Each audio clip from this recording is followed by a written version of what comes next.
Tangled web of Connecticut. There it is. All right. The tangled Oh, web. you hear that too. All right. I'm here with Bill Chamberlain and Al from the Pist. I'm also want to talk to them about some Eugene records. Thank you both for joining me. It's much Sure. appreciated. You're welcome, So Mike. getting into it, my first question, I ran this by Bill in the back room, but I wanted to ask you guys and I feel like I should know this, but the intro to Still Pissed, where is the origin of that sample? I've always wondered this, and I feel like I'm gonna be like smacking myself in the head when you tell me, but where is that from? So I'll take this one, Bill. It's from a movie called Hope and Glory. Okay. That was around in the 80s, and it's kind of set in wartime England. Okay. And a little like post-war England too, when and the scene is a bunch of kids playing in the rubble from a building that was bombed out during the Blitzkrieg, and there's kind of like little kid gang, and Yeah. thought it was an apt quote to use at the beginning of a punk rock record. It reminds me a little bit of a movie that came out later, just real quick, called This Is England. It kind of came out in the mid 2000s, and that has that kind of early skinhead, but like kind of the trash strikes going on in England at the time and everything like that. So it's interesting that time period. But anyway, so the new album is 27 years since the last release. And I've seen you guys a bunch in those years on reunion tours, everything like that. So what were the conditions that got you all back together and was finally able to put out LP? Go from there, I guess.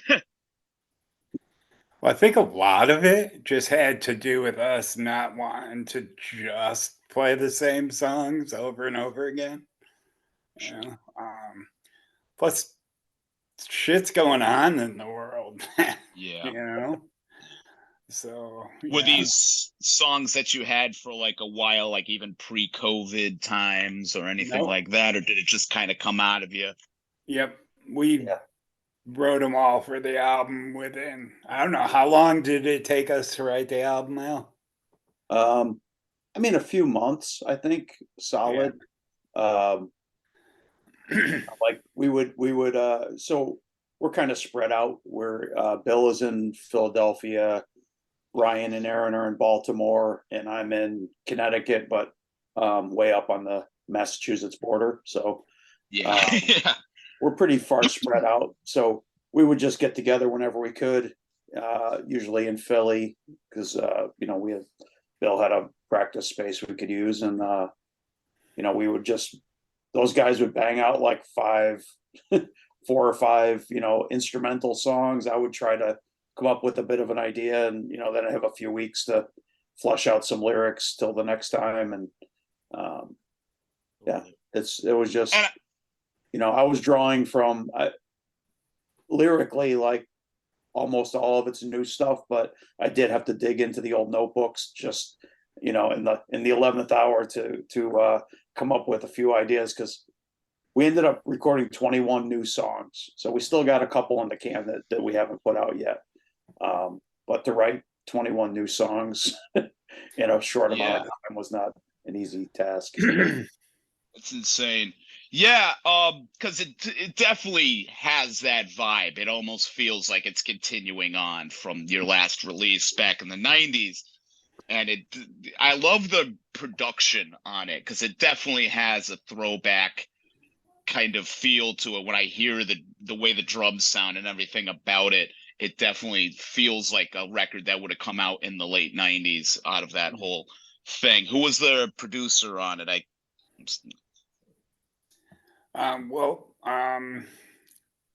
I guess we would say Steve Roach was kind of the producer.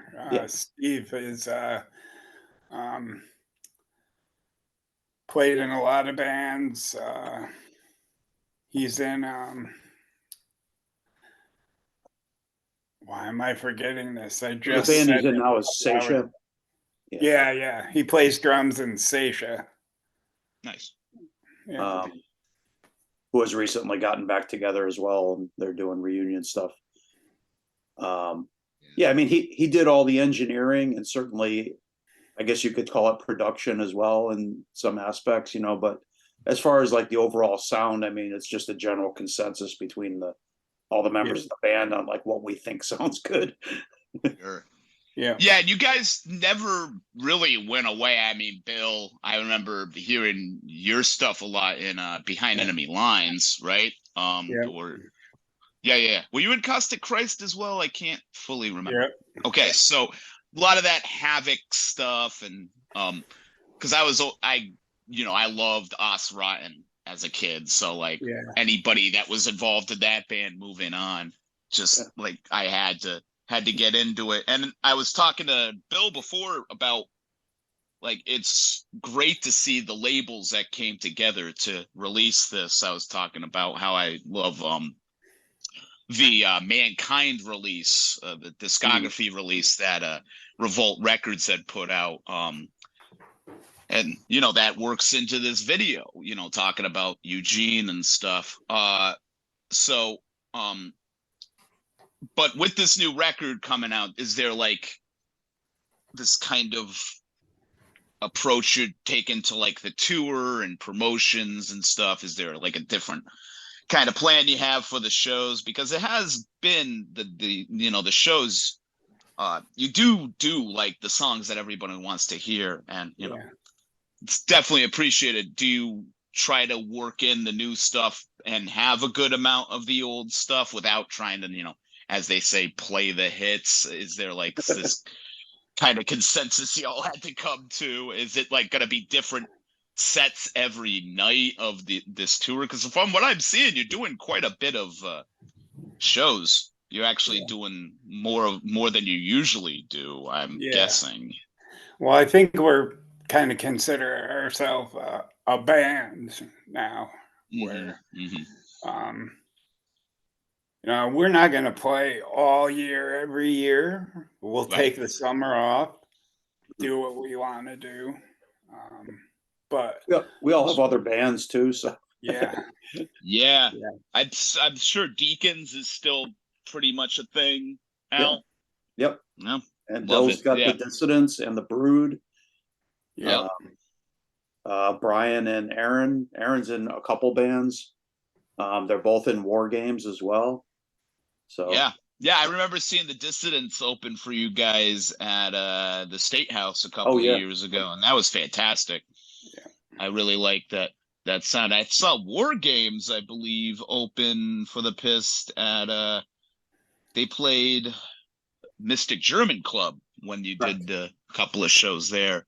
That was a weird weekend, man. That could be a whole podcast of its own. That place in general was kind of a mess. The long line of mess venues. And actually, while I'm thinking of it, one of the things I want to ask everybody that I have on here is old venues. Is there a venue from years ago, maybe when you were a kid or even more currently, that isn't around anymore, that really holds a special place in your heart, that was really kind of that you feel was important, doing all the right things, or had a very interesting kind of vibe to it? You know, these DIY venues are all disappearing like crazy. We had 2 just shut down in Meriden, kind of in the same general area. So I like to kind of shine a light on some of these forgotten venues, if you guys have any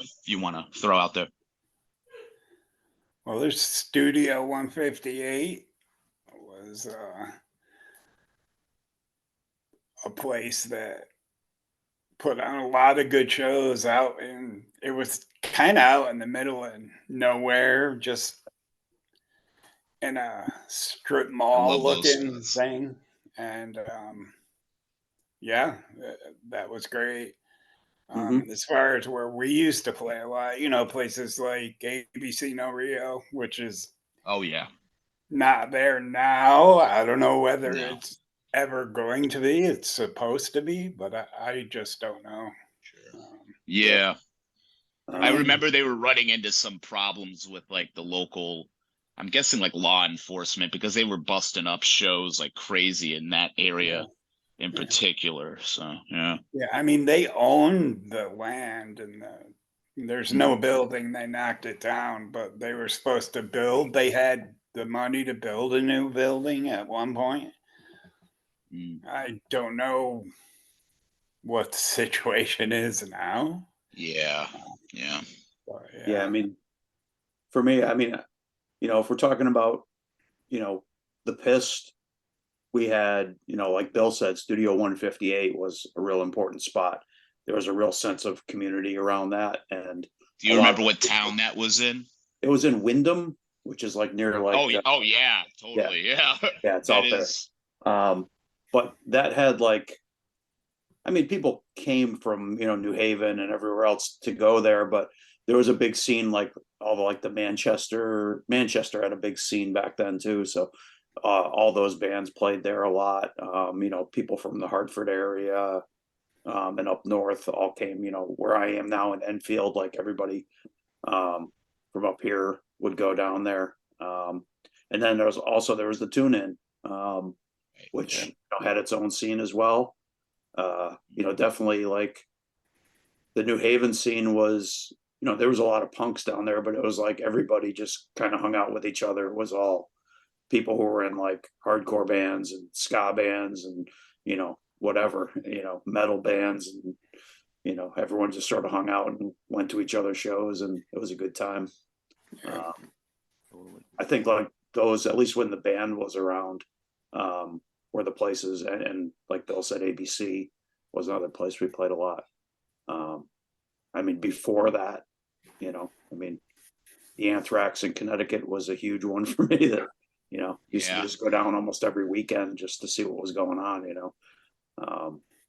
but both locations, or did you come around probably at the second location? the second locations where I started going to shows for real. Yeah. Okay. Totally. The book is incredible. That's kind of my experience. Yeah, it was just. I think I was born the year it shut down, '89. So that should age me down a bit. Yeah. But so cool. Yeah, it's fascinating because I always love hearing about like the old tune-in stories. Person in particular, Dennis Thompson, rest in peace. He used to always come around and talk about tune in, but also a lot of the classic like New York venues. Like there was that one, I think it was like 3 Stories or something. They had like different shit going on. I can't remember, but there's so many of those interesting kind of Knitting vibes Factory you don't is get that anymore. One. Yeah. Sounds like the Knitting Factory with 3 different floors. I have been to like the Knitting Factory like in the 2000s. I can't remember much about it because quite a bit of time ago. I remember the first time I saw you guys as the Pist. I think it was probably your second or third actually like reunion kind of weekend at the LNG in 2007. Maybe it was even fourth, but with the 2 days with Broken, Behind Enemy Lines, Caustic. That was a great weekend. I thought that was incredible, getting everybody together on that stage. And the LNG back in the day, man, for me, like having that right nearby. I lived in Old Lyme at the time, and having that just right there. And, I liked going out to Wallingford and, places in Meriden, Turner Hall, and a lot of the weird kind of places you'll never see anymore because they all caught on to our acts way too quickly in the last 10 years. It's just this nostalgia of these kind of places that really shouldn't have had us kids doing the kind of stuff we were doing. And so it's a lost art. You don't really see house shows around me anymore. There's a couple of places they had like 1 or 2 shows, and you just never hear about it again. And it was always interesting with Connecticut. Every town or every little area seemed to have its own kind of sound and its own attitude. You know, Wallingford to Meriden to Waterbury to Hartford, they all had their kind of own identities. Hartford had its whole Whitney House squatter kind of crust punk grindcore kind of thing. A lot of great bands came out of that. But then you go down to like Wallingford, it's a lot more of like a kind of metallic skater kind of thing going on there. At least when I was a kid. I know Meriden holds a special place for you guys. Yeah. So in saying that, I want to transition into Eugene. Yeah. So whoever wants to start off, where did that come out of? Like, was there a kind of a mixture of different kind of labels, different people putting out their own kind of 7-inches? Was there like a kind of any communications with like stuff like Revelation? I'm guessing was still in New Haven at the time when you guys were getting started. Just any kind of context, I guess. You're right. I was living in Arizona when Eugene started with Bill and Rich kind of kicking it off at the beginning, and so I came on to just kind of lend a hand later. But yeah, it was. I just think that we looked at like Crass and Black Flag and Minor Threat, and when these guys all put out their own records, that means we could put out our own records, you know. And then I remember, you know, I was reading Maximum Rock and Roll, and I saw stuff, people talking about, you know, the cost of records, and I'm like, oh, we can afford to do this. I think it was such a different time when it comes to putting out records than today. You know, it was back then, I think it cost like 80 cents a 7-inch. Wow. And, Yeah. yeah. I will say one thing before Eugene started. I was in a band with Rich called Process of Elimination, and we put out our own 7-inch, but we had no idea what we were doing, like no idea. And it ended up they ended up costing like over $4 a piece to put out, because we just like went, you know, with like local places, and you know, just didn't shop around. We didn't know what to do. You know, we were getting like all kinds of reference acetates from the mastering lab, and you know, that all like added up. And selling people $4 7-inch back then was probably astronomical in those days. I remember even when I started. Yeah, we sold them for $350. I mean, post paid. Totally. Right. Yeah, that's what you did, you know. But then, you know, like Bill said, you know, he, you know, even a couple of years later started to get a little bit better handle on it. Yeah, totally. Yeah. And it's interesting you bring up like Crass and Minor Threat and Black Flag, because they had these associated labels, Black Flag with SST, Discord, Crass Records, and those kind of had this kind of definitive kind of look to a lot of the records. The sounds were kind of similar. They were grabbing onto whatever the local kind of vibe was. And Crass Records in particular, I definitely see the kind of because like for me, Crass was interesting because people think back at it, they think of like the more like anarcho, bouncy punk rock stuff that was going on. But there's a lot of great like weird like post punk coming out of that label. That like weird Captain Sensible 7-inch they put out, and they were also putting out some great American stuff like MDC. So like you mentioned those, with those labels, Discord, SST, Crass, with those, or even at the time, I'm guessing over in the Midwest, you had Profane Existence and maybe even Havoc, I believe, was probably coming up around that time. So were you in communication with them? Were you taking influence from their kind of? We didn't. At least I didn't really know about Havoc and until we went on tour that time, and we met up with them in like Arizona, Mhm. and That must have been Destroy at the time. yeah, yep, Mhm. and I started talking to a couple people in Destroy, both guitar players, Mark and Nate, Yeah. and yeah, and then I think next time we came through Minneapolis, they didn't set up the show, but they got there and then they took over the show and ran. It was pretty funny just to make sure we got, this people weren't just letting everybody in for free. And yeah. Yeah. And since then, kind of just got to know them guys and know that they're uh, really good at what they do. And I mean, Profane has different people running it now than used to.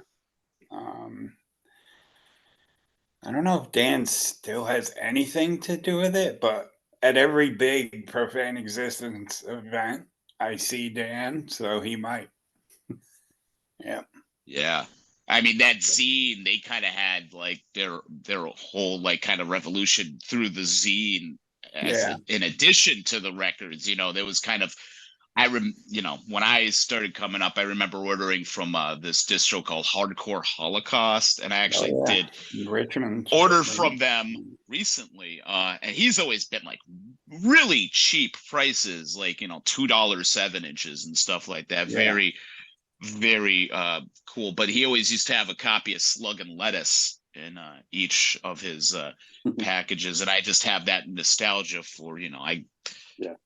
I got the later Maximum Rock and Roll, but they were kind of going through like a renaissance in the early 2000s, getting a lot of new people and involved in writing, and Yeah. they had the radio show finally go up online. So it's interesting because that's kind of also kind of dead is the zine. We get Yeah. people putting out zines locally maybe, but I don't feel like many of them are able to go out nationally, and it's that lost kind of like tape trading even, or any of that kind of stuff.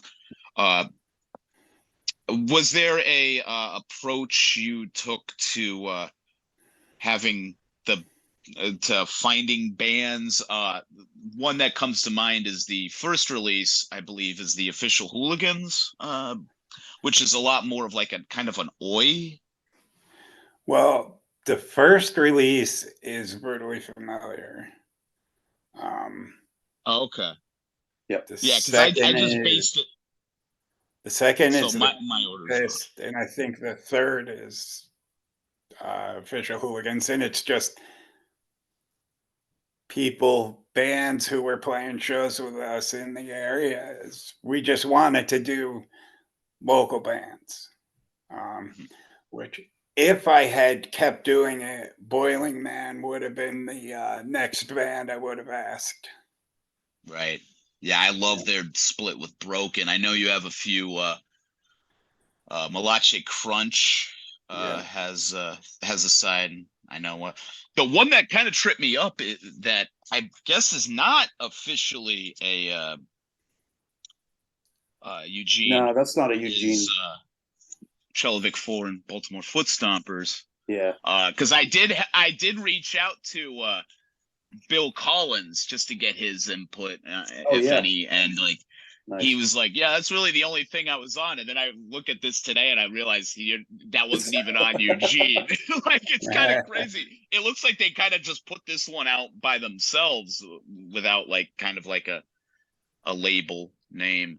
Maybe that there was is. I can tell. I was in the Foot Stompers. And I think we just split it down the middle with Chelovek, Yeah. like we Foot Stompers paid for half and Chelovek paid for the other half, and we just split the records. I think that's how it went. Yeah, Bill was doing probably Special Forces earlier or around that time. Well, it was when he was living in Connecticut then, so Right. So yeah, he was already done with Special Forces and MDC and Fang and Right. everything. So he was living Right. in New Haven. And then now he's in Germany, obviously. So Yeah. Yeah, I remember getting a bunch of VHS tapes before he took off. That was really Yeah. cool. I liked going over there because I was friends with his son Damien through nice, the yeah. Daggett Street kind of thing. Yep. So yeah, just going through like some of the releases. The one that I kind of just found is that Progress 7-inch, which kind of I listened to that and it kind of reminds me a bit of this band called Axiom. I can't remember where they were from, but they had a couple of releases on Tribal War. Axiom's And from more Portland. Portland. But, That does make sense. The kind of guitar Progress- sound. Progress is the singer from Citizen's Arrest, Right. the drummer from Born Against, and the bass wow. player from Blank 77. It's all over the place, man. Yeah. It's great. Yeah, it's definitely like got that classic early 90s kind of like, it's not quite crust or grindcore. It's still kind of like fast, like aggressive anarchist, like punk rock style, but you Yeah. definitely have that kind of there seems to be a kind of solidarity with this band and other stuff that was coming out. Like I said, Axiom, not so much in the vocals, but definitely the guitar tones and the kind of riffs they were playing kind of called to memory stuff that band was doing. So one of my favorites is Vomit Punks. And I found this band very early on because I came down from Springfield, but during my time up there, I used to spend a lot of time in Enfield. I used to frequent the music outlet, which I believe is still there, which is kind of crazy to have something still surviving in that area. Mike, they just closed. Oh, no shit. Oh, like in the last man, couple weeks. That hurts. Yeah. That hurts, man. It's like, yeah, they've been luckily I think have either of you ever been to Mystery Train up in Amherst? Oh, yeah. It's at a new location in like a back. I used to go to the old one that was in like a brewery, the same building as a brewery, because I lived in Northampton for a couple years. So. Yeah, I remember you had a store out there. I went to the store in Philly back in 2016. I can't remember if that's still the store you're running down there. Electric Eye? Yeah. Yep. So yeah, it's crazy to see Northampton now because it totally changed since I was a kid. I used to love going to Dynamite in particular. I always had really great scores from there, and the fact that Faces, I guess, is gone kind of bummed me out because that was always one of my favorite kind of locations as a kid, walking through there, going through all the crazy kind of party gifts and stuff like that. And it's just such a lost my train of thought. Trying to remember which one I brought up. Oh, the Vomit Punks. So it's interesting to see a band from someplace like Enfield that kind of seems like all I really know about that area is like the Lego factory and the prison, which are all right there. And it's just, they're one of the more ferocious, like the sound of that record is kind of insane at times. I mean, the what is it, By the Balls, which is doing the very high pitched stuff, is just like amazing to me. I love that kind of, and they fall more into like kind of the traditional kind of darkened crust, so sort of like the stenchcore kind of thing that was happening earlier on.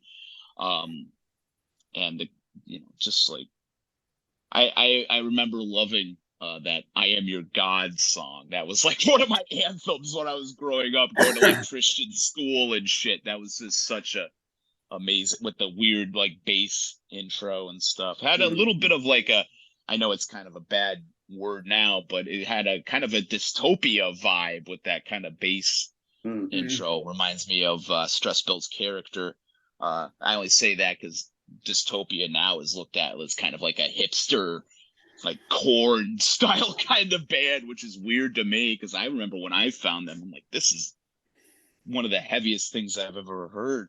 Another classic, and they only had one release on the label, shockingly, is Mankind, and that's a classic. You have any memories of that time period, or even like some of the other releases? I don't know if you were on the Dirt split, which that's one of my favorites as well. I mean, Mankind is the Pist with a different drummer and Al playing bass instead of singing. Right. And the Pist bass player playing guitar along with me. And Chris and Stacy were singing. Yep. Yeah, it's incredible. It does have a kind of like a Blatz kind of feel to it as well, and I really like that. The Pist actually covered "Fuck Shit Up." I forget if that was on a compilation or what that was from, but it's on one of the it's on Havocs. That's on the one of our compilation records. Yeah. It's funny when we did that because we were just goofing around in the studio and we recorded it. So I think if I remember right, what we used to do is we would go to Trodnossel Studios in Wallingford.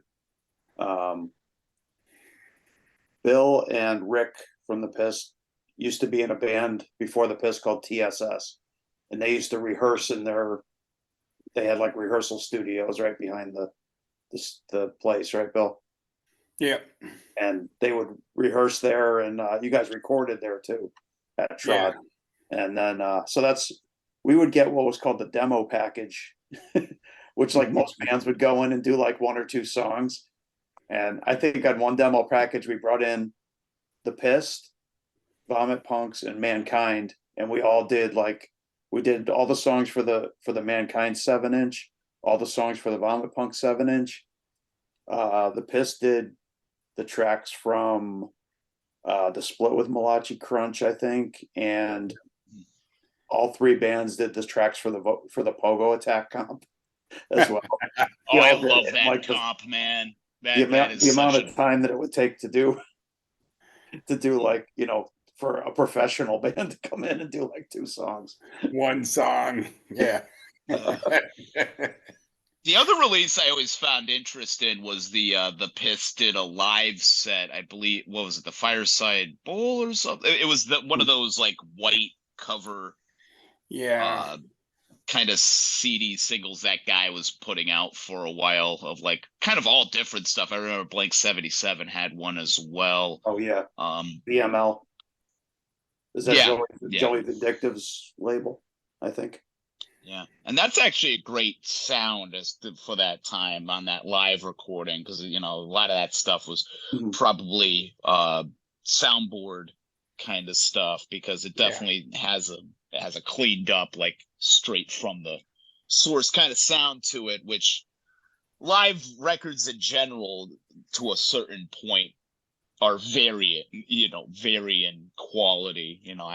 I've gotten some Misfits bootlegs and that sort of thing that you can't tell what the fuck is going on some of them, to be honest. A lot of them, I'm like, why would you press this to Vital? It sounds like a swamp. And this is coming from me, anyway. But Brutally Familiar is another one that those records are just like kind of a little bit of oddball in their own way, because at least some of like the other songs, like Power, that kind of sound in that with the kind of, it almost sounds like some weird kind of rave track, with those kind of the whistling and stuff like that. It's such an interesting kind of band because they have the ferocity and the very politically charged. But I mean, and from seeing M13 later on with Rich and all of you, Rich definitely has his own kind of style to like performance and, you know, how he does his lyrics. I mean, to the point that the Deacons almost have more of like a kind of classic rock and roll kind of vibe to them, which is always kind of a breath of fresh air. I mean, the 7-inch is a little bit more the straight ahead kind of punk stuff, but Yeah. Totally. Was there like any like labels around at that time that you had sort of like a kindred kind of spirit kind of vibe with, like that you would work together? Did you have any communication with people like Malcolm Tent, Trash, and all those kind of places? Who were you in touch with to actually distribute these outside of like shows and mail order? Those sort of. I distributed the records through the people who were in the heck's the name of that band? God, I have such a bad memory. Spite, the band Spite from England. Yeah. One of them used to run a distro in England, like a pretty sizable one. And so I would trade a bunch to him. I would Tribal War. No, mainly we traded. Tribal War, yeah, I remember that stuff. Tribal War. But like I traded with Consensus Reality, which is Kelly Halliburton's label. Profane Havoc, Tribal War, Yellow Dog in Germany. Yep. Distortion in Sweden. Oh yeah, I got a couple of their releases. Yep. I think it was called Tommy Boy, which was a store in Japan. Oh, nice. And yeah, so that's how mainly I would either trade or they would send me money and I'd send them records. And yeah, at the time, it was just a little bit more expensive to send like 10 7-inches to Japan than it is to send 10 7-inches to Springfield, you know? Right, so, right. Yeah, it's times have changed in regards to shipping and everything, which just went up again. Yeah, it's trying to get stuff from overseas. I remember I had to order the official Hooligans record from the Netherlands, which, considering it came pretty quickly, but I mean the some of the shipping costs on some of these things, you're paying twice as much for shipping that you are for the actual album. Yeah, which like, is Did you get these records are not cheap. Sorry, I got I'll show you the one I got. It's just the white one. I didn't get the yellow sleeve, which I'm guessing is probably a earlier press. I don't remember. I have one of each. I don't remember. Yeah. Mike, did you get the CD that just came out? The official Hooligan CD? No, I didn't even know that existed. Like I said, I kind of didn't know about this. Actually, my buddy Chris is actually probably going to put me in contact with one of these guys to talk about the record because I guess he works with them. Oh, cool. Yeah, so we'll see what happens. They just played in, well, when I say they, the singer, guitarist, Evan, just played in Boston and did an official Hooligan set a couple months ago. Wow. Jeez. And they just released, him and the bass player, George, released a CD with like some of the songs that were recorded at the time of the 7-inch, but never made it onto the 7-inch. So they put out a CD with that. So it's on their Bandcamp and everything. Very cool. Yeah, I'll have to definitely check that out Yeah, because I like definitely what check I've that out. heard. It's very like has that sort of. It reminds me of like the Templars and that sort of like early to mid '90s. Americanized oi for sure, you know, Yeah. kind of not so much the raw, like kind of hardcore stuff like you would get with Iron Cross, but definitely going into that more kind of the anti-heroes comes to mind as well. Could see that. So yeah, it's interesting because like I was saying earlier, it seemed like a lot of this stuff was kind of new in some of these areas and people were taking like we haven't had like the 900th iteration of a lot of these kind of sounds throughout the years. So you have people, like I said, so I brought up before about that release with the multiple 7 inches that where'd you say the guy was from that put that out? Because Massachusetts. Yeah, the Pestilence compilation. Oh, and I didn't even know about that. It just tripped me up seeing the combination of bands. You have Rupture, which is more kind of associated with like crazy grindcore, power violence-y kind of stuff out of Australia. You got Bizarre Uproar. Seeing them on there kind of weirded me out because I guess also, you know, I'm coming from a time you could do research on a lot of these kind of things and find out who you're working with. I'm guessing the Bizarre Uproar guys are not as forthcoming about some of their alignments. I don't know. Just kind of retroactively looking back. Because when I think of that band, it's the power electronic scene is kind of a weird thing on a weird subject matter unto itself, I guess. So, but I it's cool seeing, you know, it's shared with a lot of great bands that I love, Resist, and I got to check out Deformed Conscious. I guess that's when I kind of fell under my radar. And there's so much of it from back then. You know, I remember one band I liked that band, The Murderers, that Havoc put out in the early 2000s. Sort of had kind of a like a Murder Junkies, like scum punk kind of sound, but a little bit more in line with that kind of sloppy, like proto what we call street punk, the punk core kind of sound. It's almost got a sloppier version of those kind of records. Well, didn't they burn our house? Yeah, they broke down at our house and stayed for like a week. That sounds fascinating. Trust me. I mean, from the type of bands I've had to deal with, there was the infamous bucket flush incident at Daggett Street. I could go where the cops happened to be raiding the apartment that day, trying to find some guy making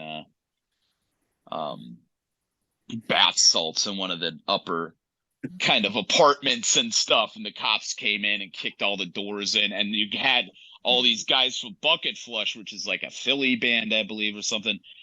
They were all sleeping on the ground on like little cots and stuff. Like we were all like fucking broke at the time and just like doing whatever. And like it got really crazy. Like they were in flak jackets, the whole like, you know, they broke in through a door we didn't even know existed, and we're like, we had a bedroom set up in front of it. They were like walking on beds, and I never really dealt with that. Whitney House, you never had cops show up. It was kind of crazy. I guess that was the time when cops weren't afraid to go to that part of town anymore. Let's just say it like that, because there was a time where you could just get away with murder at that area.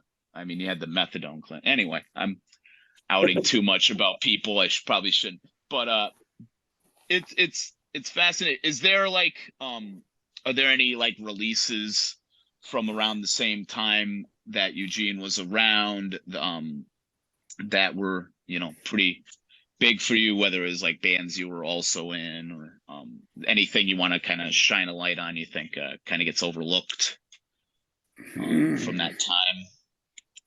I know it's kind of a broad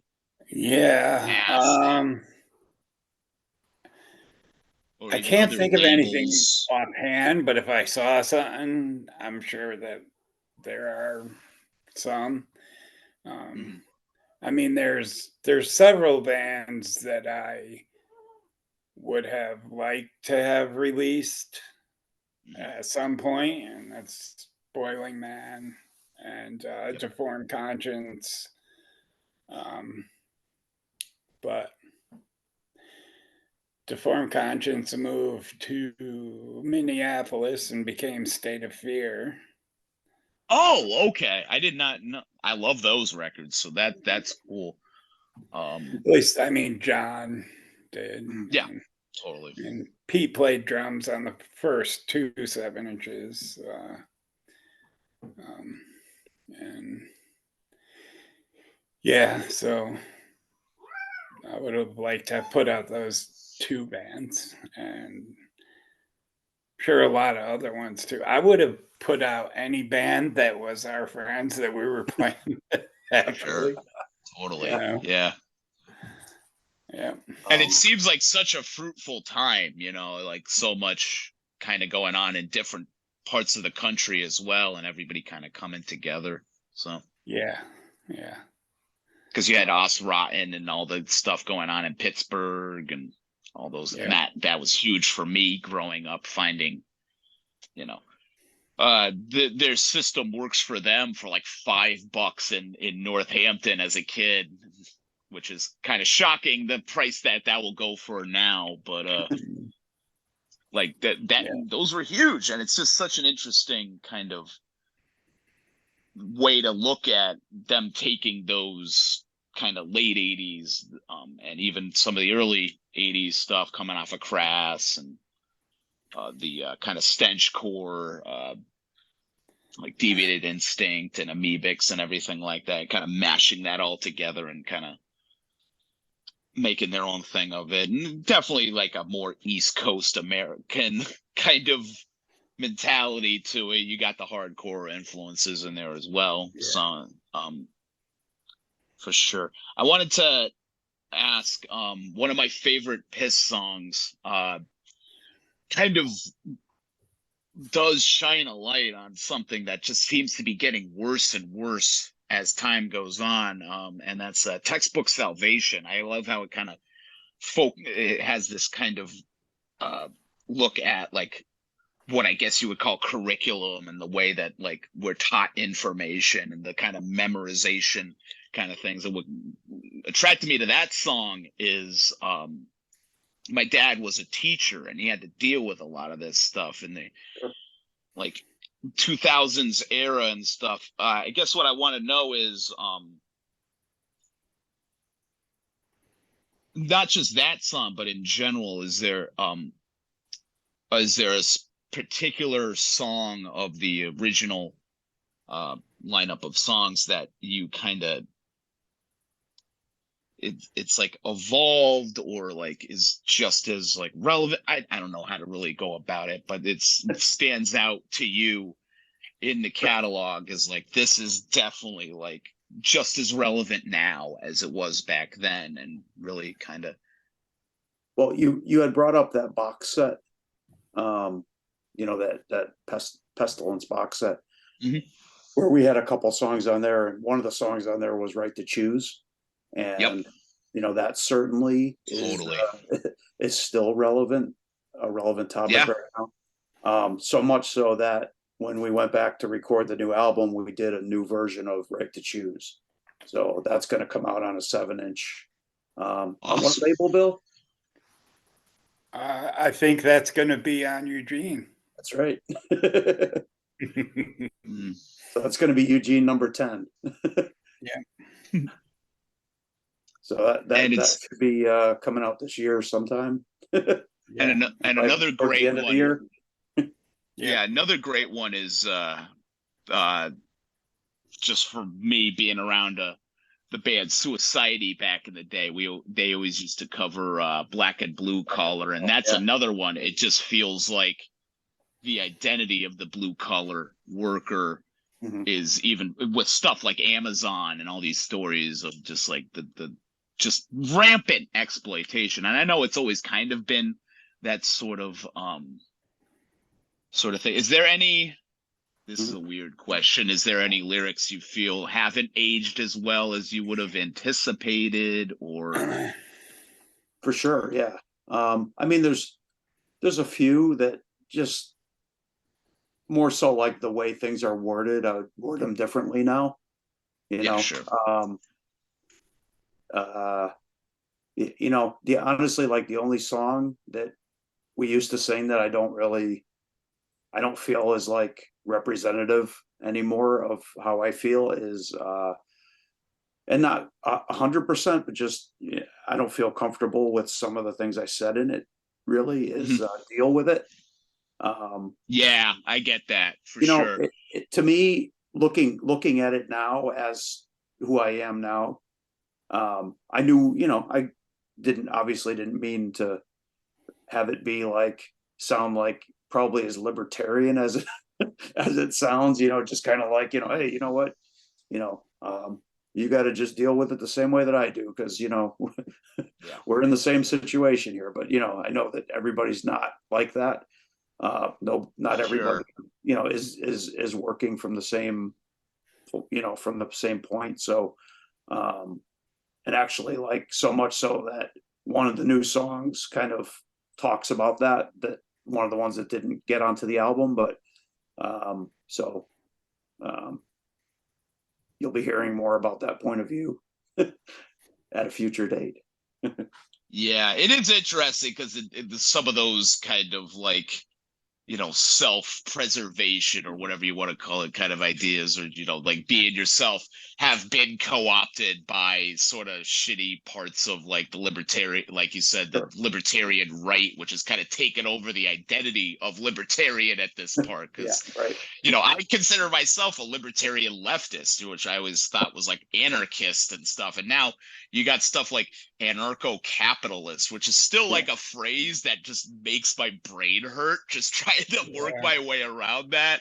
Yep. It's like anarcho-Christian was another one that I always used to hear. I don't think that's as like common anymore, but Yeah, like yeah. it's just these kind of almost oxymoronic kind of ideas. And also you got like these grifts that have always been there for like self-help and stuff, like Jordan Peterson, these kind of people that can really hook in like really gullible young men and Sure. who are already kind of on the wrong trail. And it's just like, yeah, I know where it's coming from. You know, I've written similar kind of songs to it, but it's just like over time, you know, it just seems to take on new meanings, and the culture changing, the kind of landscape of everything, and also like the internet kind of affected people in a big way, and that was just like being formed in the World Wide Web, at least Yeah. when you guys were still at the peak of playing. And Yeah, it's just so interesting to have kids that came up where Facebook was already there. right. You know, like I go to shows now, and like if there's like any, I love all ages shows. It's just weird going to ones where it's like mostly, you know, people under 25, and I'm, you know, reaching my mid 30s, and I feel like the dad at shows. And I kind of just bum people out with my attitude sometimes, and I'm like, what? This doesn't seem to work. But you gotta kind of look at it from the fact of like just culture changes. It's just this constant kind of circle. And hopefully, you know, we change as people as well, you know. Totally. Yeah. I mean, you know, we It's still have the same ideals and everything, but you know, your perspective changes. You learn things, you know, the more people you meet, talk to, interact with, tactics more can life change as experiences you well. have, you know. Approaches. Yeah. Yeah. And I mean, you guys' music was very, you know, eye-opening to a lot of things for me. And I love, like, in particular, your way of writing lyrics, and the kind of, because, you know, they are like really direct, like intense, like punk lyrics, but at the same time, there's a more kind of, I don't know, I can't fucking talk, scholarly it seems like a lecture at times, but I'm not saying that derogatorily. You know, it has a kind of like you're really reading the riot act to a lot of these kids. And, you know, like I said, there's some that might not have aged well, but there are some that are more relevant as time goes on. And it's almost scary in a way. The consumer, the customer is one that really comes to mind. How like we got like this whole corporate idea of like shoplifting is this big epidemic right now, but like they don't care about like that their employees are getting treated like shit. They're getting just like pretty much spitting in their face. I mean, people are so I worked in suburban like Old Lyme, Old Saybrook, and those kind of places, and they don't care about you. It's all like how can I get what I want and to get out of your way? Yeah. You got cell phones and everything now, so it seems like that's another one that kind of has a bit of a new life. And Right to Choose, I'm shocked I didn't think of that, because that is just with the I remember when I first heard you guys play that again when you came back after COVID, and that was probably around the same time that the Roe v. Wade kind of shit with the Supreme Court was going on, which is just heartbreaking to see it come down to that, and the way that they have gone after it before for decades, and then how they're kind of, and the fact that, you know, you hear the people even in the voters in the Republican Party talking about it, and they don't even think it's right and stuff. It's just it's so crazy, the message perversions over time. But anyway, don't want to get too political, start bumming people out. So you guys, as I said, you've been doing these like reunion kind of shows, one-offs and stuff like that. Sometimes a bit more of a tour. I remember seeing you guys with Citizens Arrest in New York. That was incredible. Surprise set from Kill Your Idols, which blew me away. I never got to see them, so that was such a pleasure. So you've seen a lot of like different kind of newer generations of people come and go, coming out, different bands and stuff. What are some current bands either that you're playing with on this current run of shows, or that you've come in contact with that you feel are just like really like kind of flying the flag nowadays? Like, what are some bands that actually kind of get you excited, if anything? For me, this band that we're going to be playing some shows in California with, this band called Dove. Oh, okay. I think they're awesome anarcho-punk, and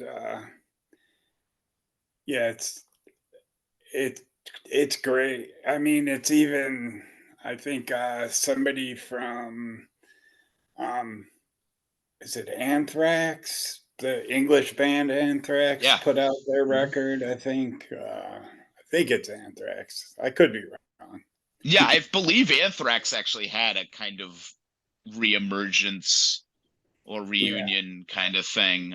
There's been a few of them. I know Zounds, like probably 15 years ago now, had a new record come out. The Rudimentary Peni had a release a couple of years ago. It's interesting.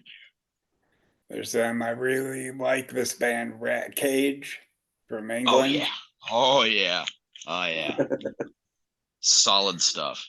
Yeah, Scarecrow from is it North Carolina? Yeah, North Carolina. Totally. And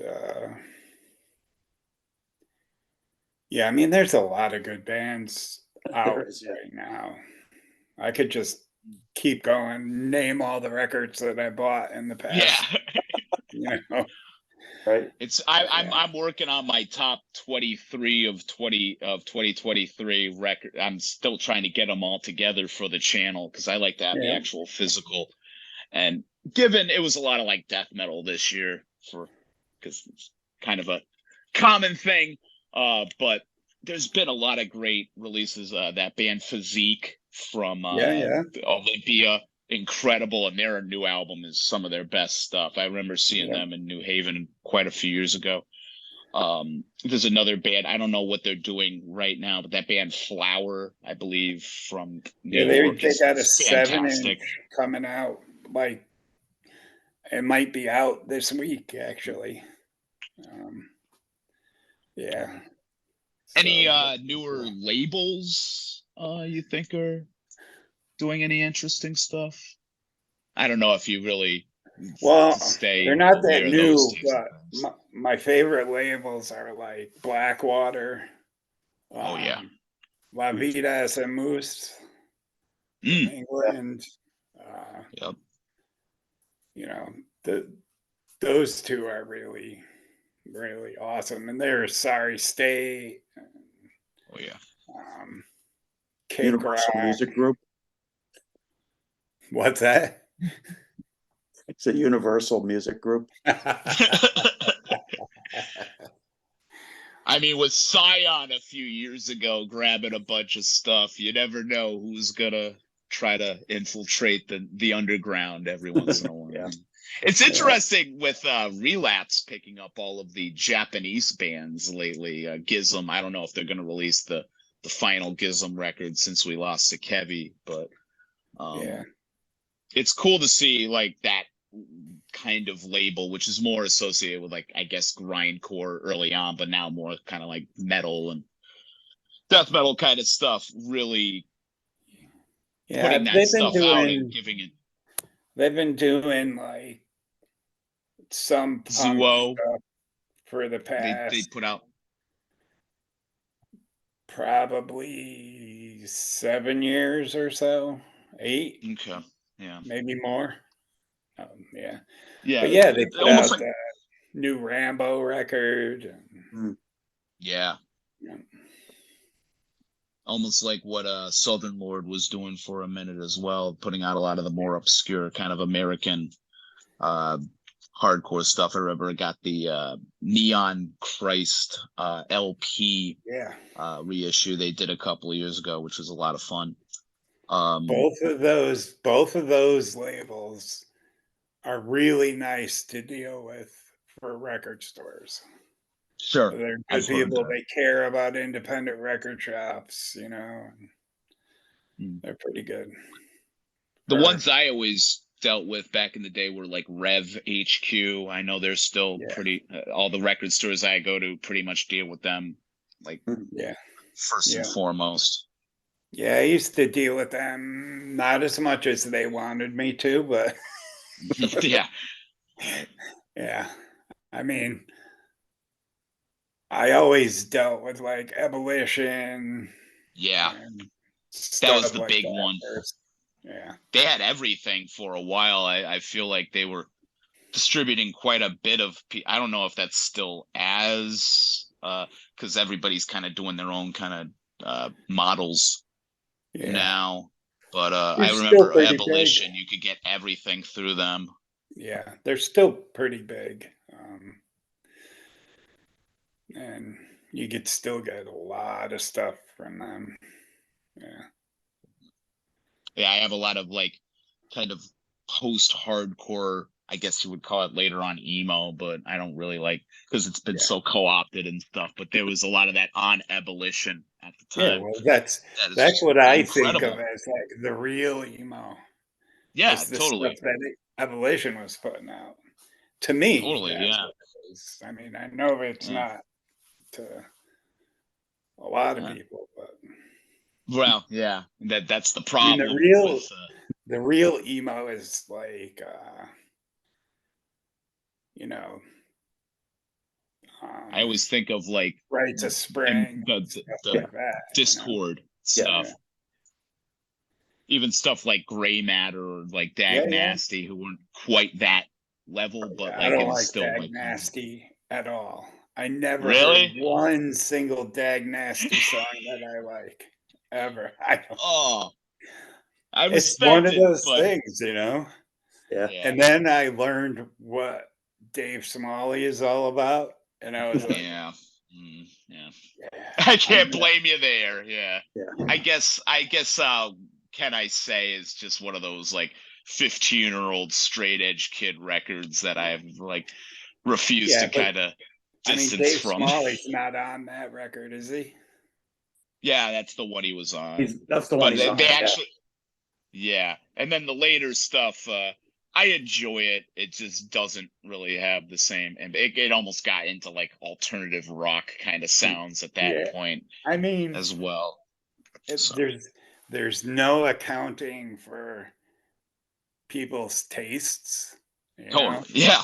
and it's just because I don't like something or do like something doesn't mean everybody else is gonna.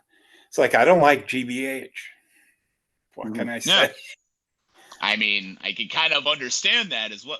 Again, band I love, but definitely a band that like has some really shitty kind of I don't want to say views. A lot of shitty things can be said about that band, to be honest. I mean, it falls into that anti-nowhere league kind of thing where it's like with GBH, when I first heard them, I was like, "Oh, this is great." Yeah. And then I listened a little bit longer, and I remember listening to the song and just going, "This is just doing the same thing over and over again." Sure.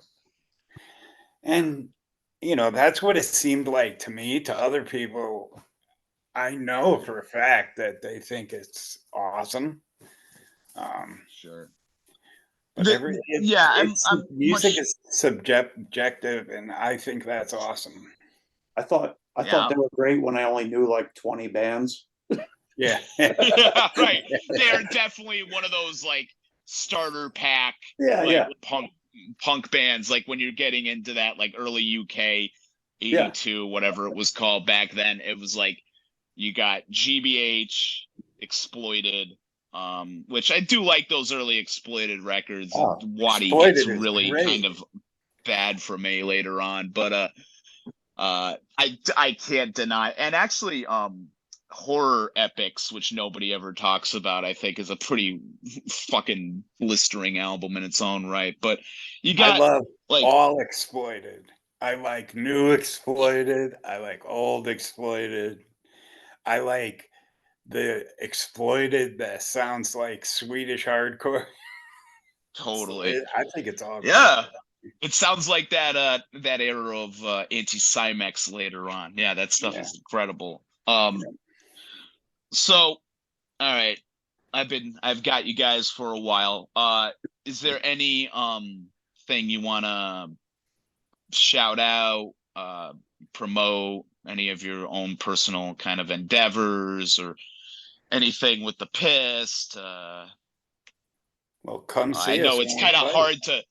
Yeah, I know it's kind of hard to promote that show up in Woodbridge because it's sold out, but that's awesome that that's getting the attention that it is. I'm hoping have you been to that never that been location? Haven't been to 10 Selden yet, no. I went way back in the day when it was like the Amity Teen Center, and going there now is just a culture shock because I had a bunch of friends throw me this weird kind of baby shower. I never had a kid, but they just decided to have a baby shower for me and had these awful flyers of skinhead me holding a baby with my head pasted on it. It was like the most horrifying flyer of all time, and like we almost got kicked out because during copyright set, I think it was like Eric was on stage like cursing up a storm, and there was all these kids playing like Super Nintendo and stuff. It was a weird vibe, man. But yeah. But I am excited about that show. The lineup's incredible. Chemtrails with Jim Martin and fucking Haste back together. I love seeing that band again. They just got such an interesting kind of fast hardcore, but it still has that street punk kind of snarl to it. Sure. So I guess for people outside of the area, well, we've got this Saturday coming up, we're playing in Philly at the church. Nice. Yeah. And then great venue. Yeah. And 2 weeks from now, like you mentioned, the Connecticut show, and then Pittsburgh the next day, which is the 17th, with Behind Enemy Lines, which is going to be insane. Yeah. What's then- that venue? Where is that being hosted? It's at the Shred Shed. Yeah. Great name. Yeah. Yeah. Aside from that, the end of March, we're playing on the Jersey Shore. You can find all this stuff like on our Facebook or our Bandcamp or our Instagram and all that jazz. Awesome. And yeah, and then we're going to in April 19th, 20th, 21st, we're going to be in the SF area. So we're playing Gilman, we're playing San Jose, and we're playing Sacramento. So that'll be a fun trip. Awesome. Then in May, we're playing in the UK. So yeah, that looks like a lot of fun too. I was looking at that show. Just, I mean, And then great June, lineups. we're playing in New York. Yep. July 1st, or yeah, June 1st, New York with the Outcasts. Yeah. I have to look into that one. That looks like a lot of fun as well. And it's been so long since I've been to a good New York show. You know, Yeah, that'll be a good one. Weird lately. Since they got rid of the Bazaar in Brooklyn, it's been kind of a little weird. So, well, since everybody who was in my bands moved out of Brooklyn, we don't go there we used to rehearse in Brooklyn, the Deacons and M13, and then right. Rich and Ken both moved out of Brooklyn and moved to Pennsylvania, so we don't ever go there anymore. And I'll put links when I post this, probably around the time I post the video talking about the label, probably around the time of the Woodbridge show, just to get the word out there. I'm gonna include the links to where they can pick up the album. Like I said, really thrilled that whenever I hear people from outside of the state talk about Connecticut bands, one of the ones that always seems to come up after Hatebreed and 100 Demons and that kind of stuff is definitely the Pist. You just have that kind of influence on so many different scenes, and it's been a pleasure seeing you guys throughout all these years, and I'm really excited about this new record because I really do feel like it's got like the same fury that you would expect from this band, and can turn on a whole new generation of kids to great shit. So, and I thank you both for joining me on this, and hopefully this can help me bust out of my shell and get some more interviews. I know I was talking to Jim. He's interested in talking. He was saying he doesn't have much to say about Eugene as much, but I'm like, dude, I got you on here. We could find other stuff to talk about for sure. He's got some stories. Yeah, for sure. Well, cheers, guys. Thank you very much. And any last kind of words of wisdom, any shout outs, anything you want to do at the end here? Go ahead, Bill. Take it away.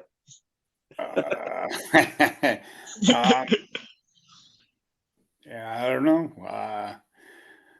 Come see my other bands. That'd be good. I'm in a band called The Dissidents, and we'll be recording an album soon. And I'm in a band called The Brood, and our album will be out on Armageddon Records soon. Yes, I just wanted to shout out to everybody who has been who has got our record so far, or has like bought it or even just listened to it online. We've had a lot of great feedback so far, and we appreciate it, and we appreciate people taking the time, and thanks Mike for sitting down with us and getting this out to the world. Definitely a pleasure, guys, and I appreciate you returning the call for sure. And thank you all for watching out there when I finally get this posted. And we're definitely going to have more coming on the way. Always support good underground local businesses and bands and labels and everything. And yeah, Cool. stay fucking metal, y'all.